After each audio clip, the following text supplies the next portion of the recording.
Kickoff is almost here, and it's time to set your fantasy football lineups. But don't worry, we still have just enough time for a Sunday morning quickie.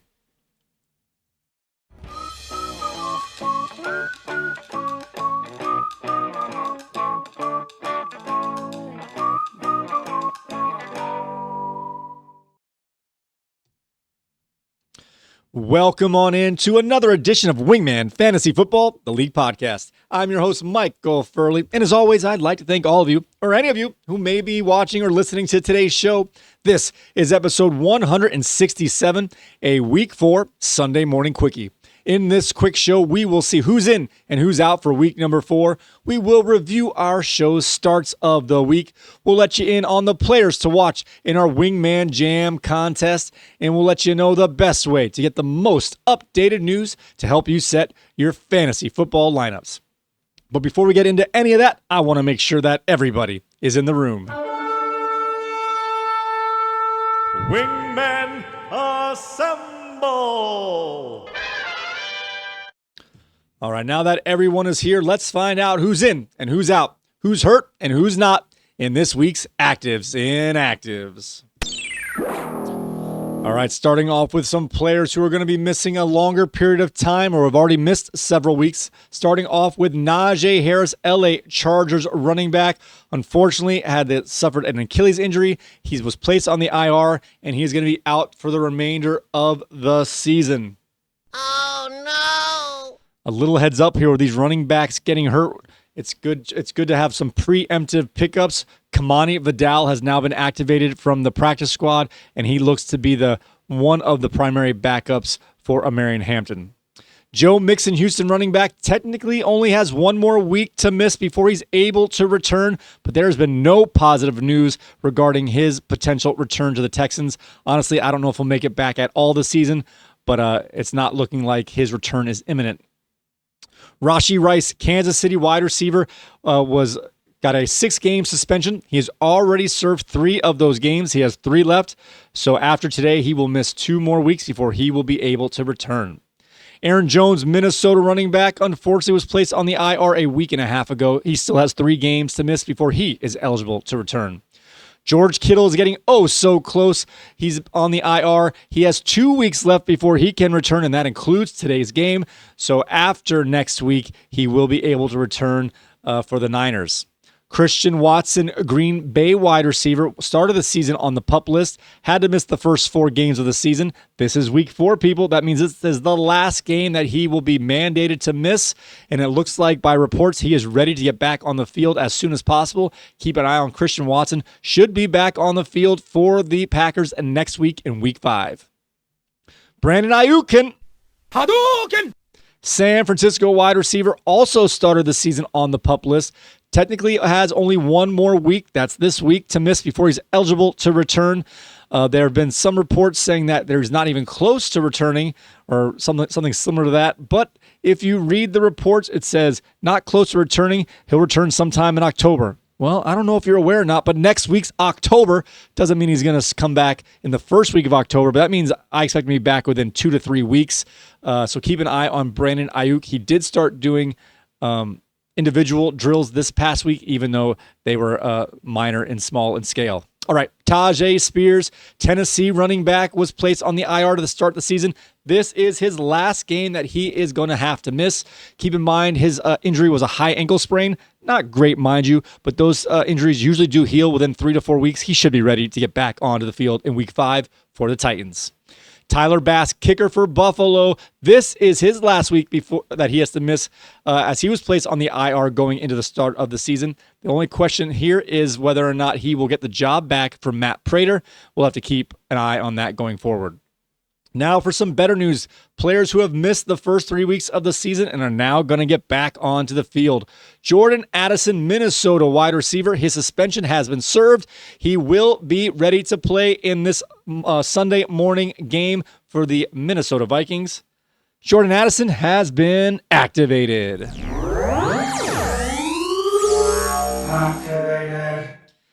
This receiver is not as important, but nonetheless, good to know with questionable teammates in that position here. Demarcus Robinson, San Francisco wide receiver, also had a 3-game suspension. His time has been served in that regard. I'm not sure if he'll be active today or not due to a roster crunch, but he will be available to be active anytime going forward. So Demarcus Robinson is going to be activated.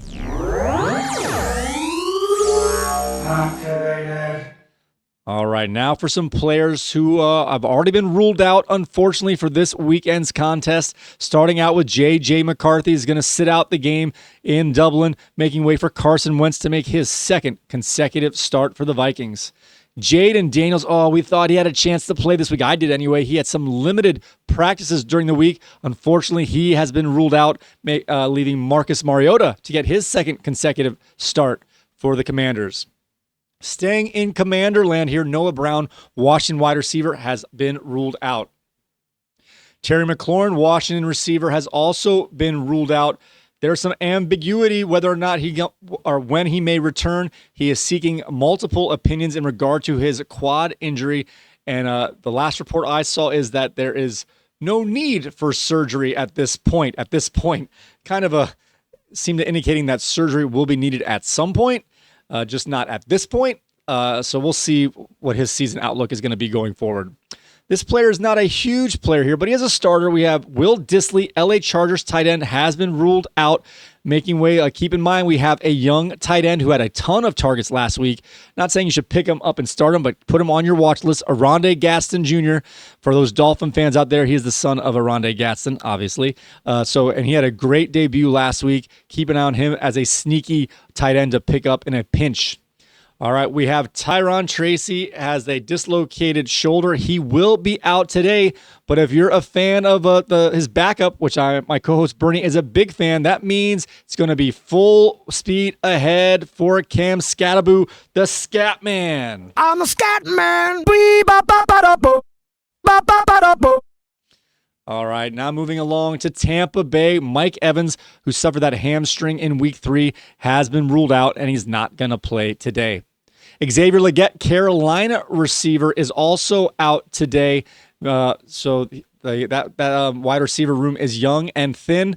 So just keep that in mind there. All right, Alec Pierce, who suffered a concussion last week, is also ruled out. He didn't clear the protocol getting into week 4. Just a little note here that might give a little more action to the talented young receiver Adonai Mitchell. I was hoping he might get a little more work early in the year. He's obviously the 4th man out here, but with Alec Pierce out, he's got a good skill set and might be a sneaky bench stash and or play for this week. All right, now for some players who are listed as questionable, and this list is long, although I will give you a spoiler here. Most of these guys that are listed as questionable are going to play, but let's break them down real quick. Jonnu Smith, Pittsburgh tight end, was listed as questionable going into the Sunday morning game, and he is expected to play, as is his teammate, Jalen Warren. He's also expected to play. This one was a little touch and go for a little while there, but Ja'Cory Krosky Merritt, go ahead, just call me Bill, Washington running back, is expected to play today. Chris Godwin, Tampa Bay wide receiver. Guess what, guys? They didn't put him on the IR. That means he was able to come back at any time, and he's going to make it back by week 4. Chris Godwin will be on the field today. Baker Mayfield popped up on the injury report here. He's got a injured bicep muscle.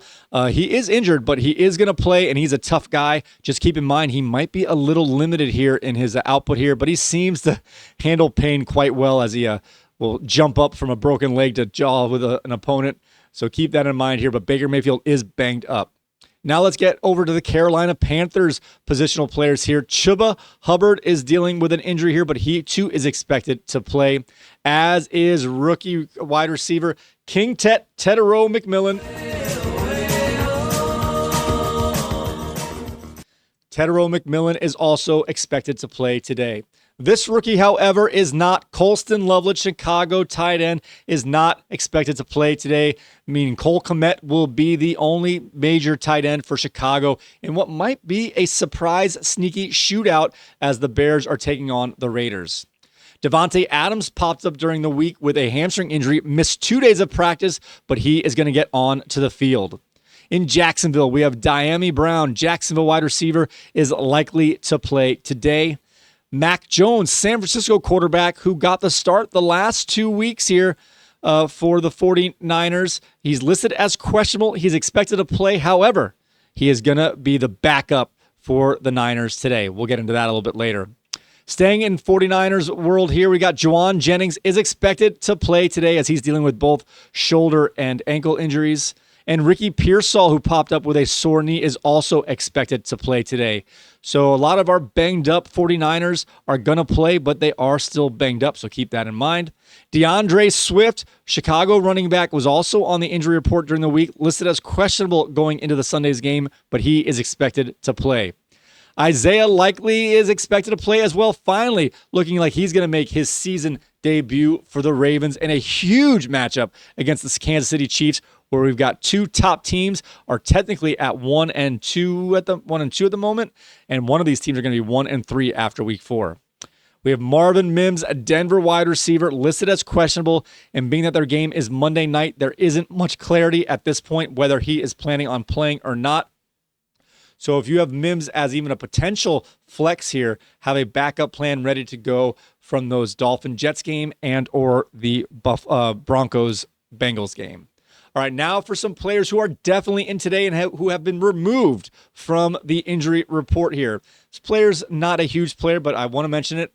Will Shipley, Philly running back, backup to Saquon Barkley, will play today. So again, if you're looking for those preemptive handcuff pickups just to get ahead of potential injuries, now that Shipley is back and we saw how ineffective Tank Bigsby has been, that might be the player to pick up in a if you have an empty roster spot, just to throw him on there just to see what might happen.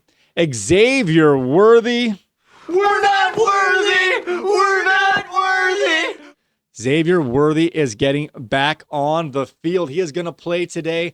There was some talk earlier in the week of potential snap counts, although that seems to be dissipating in the news. Does not mean he's going to play 100% of the snaps, though. Keep that in mind. But Xavier Worthy is finally back on the field. And Brock Purdy, he is back and off of the injury report altogether, so he should be all systems go. We've got Brock Bowers. Yeah, baby! Brock Austin Bowers has been dealing with that tweaked knee, and guess what? This is the first week since week 1 that he has not been on the injury report all week, meaning all systems might be go. I know he's been letting you down a little bit. He has been banged up, but it looks like he should be ready. Another tight end with a lot of promise here, Tucker Kraft Cheese. Cheese. He was practicing in full all week as well after that injury scare a week and a half ago. He will also play in that Sunday night game against the Dallas Cowboys. Now Justin Fields. The Jets are playing Monday night. He has cleared the concussion protocol, been practicing in full since Thursday, and he will be on the field and starting for the Jets. Evan Ingram, Denver tight end who missed last week, is going to get back on the field in that Monday night game. And I don't know how much you consider this to be important. We just kind of think this is funny. Darren Waller, Miami tight end, is actually going to be active for the Dolphins on Monday night. Darren Waller, he has been activated.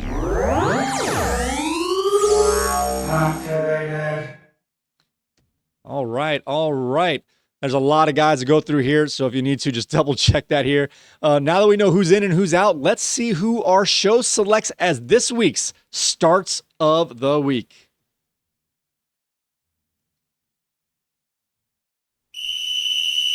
Bring it in. Take a knee. Who wants in? Oh, pick me! Oh, I know, me! All right, son. Don't let me down. You're in. Wingman Fantasy Football starts of the week. All right, when it comes to our show starts of the week, we're looking for guys who are in the middle of the rankings here, flex type quality players that we think you can confidently put in your lineup, or players who you've had maybe drafted high but have been letting you down and you're starting to waver whether or not you might consider benching these guys. All right, my co-host, of course, he doesn't join me for those early morning shows. He let me in on his starts of the week, and I'm going to share them with you. Let's start off with Bernie's picks for his starts of the week. At quarterback, he's going with Bo Nix in a huge matchup here against the Cincinnati, not a huge matchup, an easy matchup, but potentially a bonanza for him against the Cincinnati Bengals. That's the Monday night game. The Bengals give up, surprisingly, the 15th most points to the position, but this should be easy pickings here for Bo Nix. Keep in mind, he is projected for 18.2 points, and the way we do it in our show, if we're successful, we beat the projections. All right, going on to his running back star of the week, Ashton Jeanty, star running back for the Las Vegas Raiders. He has been slightly disappointing in terms of fantasy points, projected at 13 points this week. I agree with Bernie. I think he's going to crush that number as they are playing the Chicago Bears, and the Bears give up the 5th most points to the running back position. This one seems like easy money, easy money. He has Keenan Allen as his wide receiver start of the week. Not only does Keenan Allen play against, I don't have that right. Who are they playing? They're playing against, shoot. Keenan Allen's playing against the New York Giants this week, and they give up the 2nd most points to the wide receiver position. So not only is this a great matchup, but he's only projected for 9.8 points. Keenan Allen scores a touchdown in every single game. He should crush that projection as well. All right, guys, now it is time for my starts of the week. Starting off with our quarterback for this week, I am going with Geno Smith, projected at 19 points, going against the Chicago Bears, and the Bears give up the 3rd most points to the position. This has a chance to be a high-scoring game with some weaker defenses and some offenses that are ready to break out. My running back start of the week is J.K. Dobbins, projected at 11.1 points this week. The Broncos are playing against the Bengals on Monday night, and they give up the 2nd most points to the running back position. Now we're going to a breakout star here. He's been a little quiet so far to start his rookie campaign. We're going with Matthew gonna be Golden, projected at 9.7 points up against the Dallas Cowboys on Sunday night, and the Cowboys give up the most points to the wide receiver position, and they give up the most long plays to the wide receiver position, and Matthew Golden has one of the larger or higher depths of target for the league and even more so for the Green Bay Packers. All right, guys, now it is time to take a look at who we've selected in this week's Wingman Jam. Wingman Fantasy Football. Wingman Jam with Bernie the Bounty Hunter and Amazing Spidey. Boom shakalaka.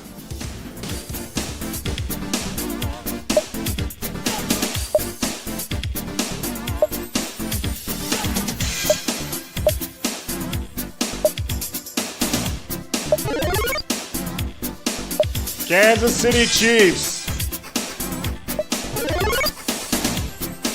Las Vegas Raiders. Just win, baby. The lovers, the dreamers, and me. All right, I'm going with those Las Vegas Raiders, Ashton Jeanty and Geno Smith, while Bernie, my co-host, is going with Kermit Mahomes and Travis Kelce. Good luck here in our division battles. Let's see what some of our viewers have selected to join us in the Wingman Jam this week.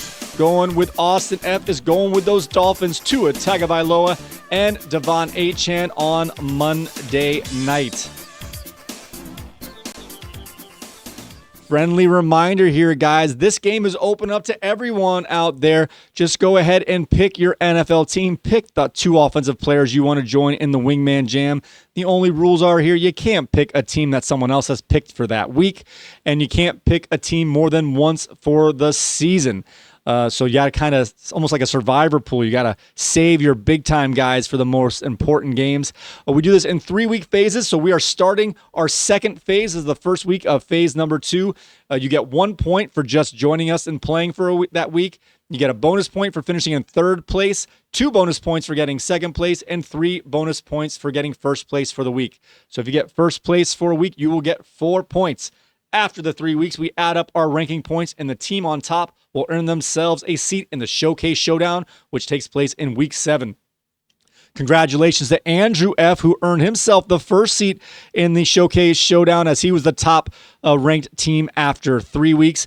I've noticed he's not picking a team this week, which is pretty smart. Save those teams for when it matters, as there will be a prize involved, as there's a heads-up battle in that Showcase Showdown to earn some merch from our site here and or a gift card. We'll let the winner decide what they want to select.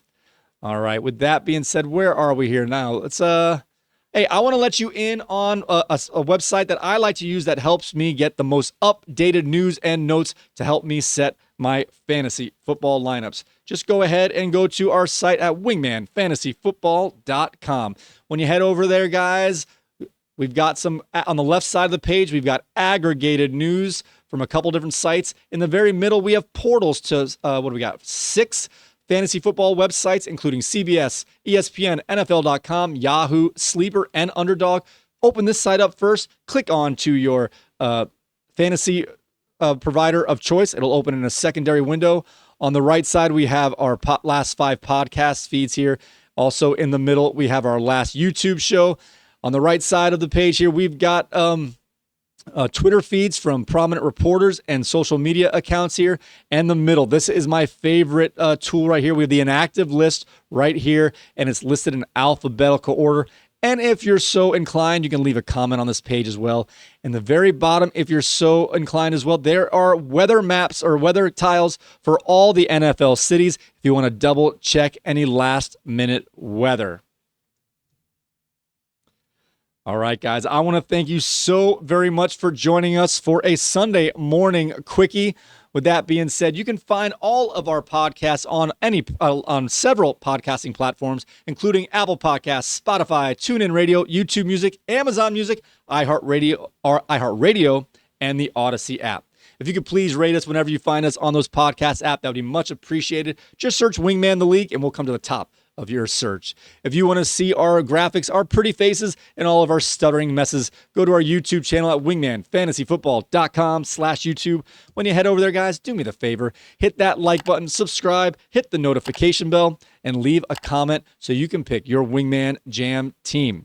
We're going to try something a little different this week, guys. We get this out to you early enough for the Sunday morning Dublin game here, but we're going to come back right when the inactives come out. We're going to try a live stream today at approximately 11:40 a.m. For the next 2 weeks, we'll do the early recording and the live stream. We'll see which one works a little better. But in that live stream, you can go ahead and put in some start-sit questions you have and anything like that, and we will go from there. Guys, thank you so much for joining us. With that being said, may your glasses be full, your mugs stay frosty, and we will see you next time.